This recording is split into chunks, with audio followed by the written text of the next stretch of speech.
আসসালামু আলাইকুম ওয়া রাহমাতুল্লাহি ওয়া বারাকাতুহু। সকল প্রশংসা মহান আল্লাহ তাআলার জন্য, আলহামদুলিল্লাহ। লাখো কোটি দরুদ রাসূলের উপর সাল্লাল্লাহু আলাইহি ওয়াসাল্লাম।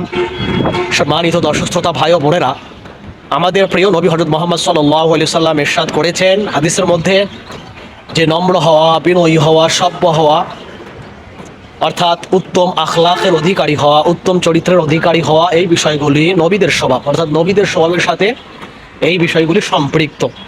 অপরদিকে অহংকারী হওয়া শয়তানের স্বভাব, অর্থাৎ যারা অহংকার করে তাদের স্বভাব শয়তানের স্বভাবের সাথে মিলে যায়। এই জন্য আমাদের সকলেরই উচিত হবে আমাদের চারিত্রিক বৈশিষ্ট্যগুলো ঠিক রাখা, আমাদের চরিত্র, আমাদের আখলাক যেন ভালো থাকে, আমরা যেন বিনয়ী হই, সভ্য হই, আমরা যেন তর্ক না করি, অহংকার না করি, গীবত না করি, চখলখড়ি না করি। এই বিষয়গুলি আমাদের খুব গুরুত্ব সহকারে নিতে হবে।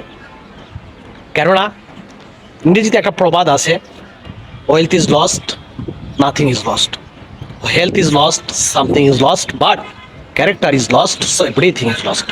এখানে বলা হয়েছে যদি আপনার সম্পত্তি, টাকা পয়সা, অর্থ ইত্যাদি লস হয়, অর্থাৎ হারিয়ে যায়, নষ্ট হয়, এর জন্য আফসোসের কিছু নাই, এটা আপনি রিকভারি করতে পারবেন, অর্থাৎ পুনরায় আপনার চেষ্টার দ্বারা এটাকে আপনি অর্জন করতে পারবেন, ফিরিয়ে আনতে পারবেন।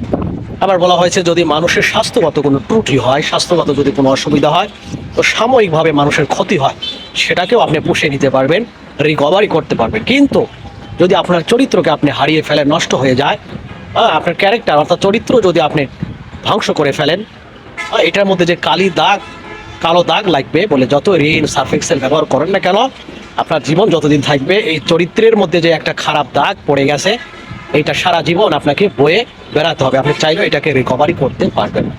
এই জন্য আমাদের সকলেরই উচিত হবে আমাদের চরিত্রকে ঠিক রাখা, বিনয়ী হওয়া, নম্র হওয়া, সভ্য হওয়া, অসভ্য না হওয়া, তর্কাতর্কি না করা। আর এই জন্য অনেক সময় আমাদের পার্থিব জীবনে নিজের চরিত্রকে ঠিক রাখার জন্য ইমানের লাইনে, আমলের লাইনে অনেক সময় আমাদের অনেক কিছু বিসর্জন দিতে হয়, বর্জন করতে হয়।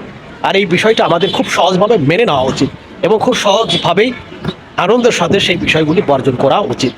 কারণ চরিত্র মানুষের অমূল্য সম্পদ। সহজ হওয়া, সরল হওয়া, লজ্জাশীল হওয়া ইমানের শর্ত। মানুষের চারিত্রিক যে গুণবলী, এই গুণবলীর মূল কাঠি হলো লজ্জাশীল হতে হবে, আপনাকে বিনয়ী হতে হবে, সভ্য হতে হবে, অসভ্য হওয়া যাবে না, বেশি তর্কাতর্কি করা যাবে না, এইভাবে কি বেহায়াপনা করা যাবে না।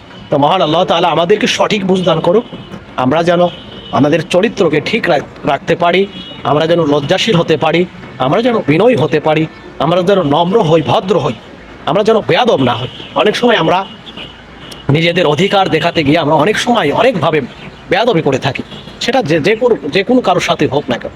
বলে এই বেয়াদবির ফল এতই খারাপ হয় যেটা হয়তো পার্থিব জীবনে জগতে আমরা ওইভাবে উপলব্ধি করি না, বা একটা সময় করলেও বলে ওই সময় আমাদের আর কোনো ফায়দা আসে, লাভ হয় না, অর্থাৎ লোকসান হওয়ার পরে আমরা বিষয়টা উপলব্ধি করার চেষ্টা করি।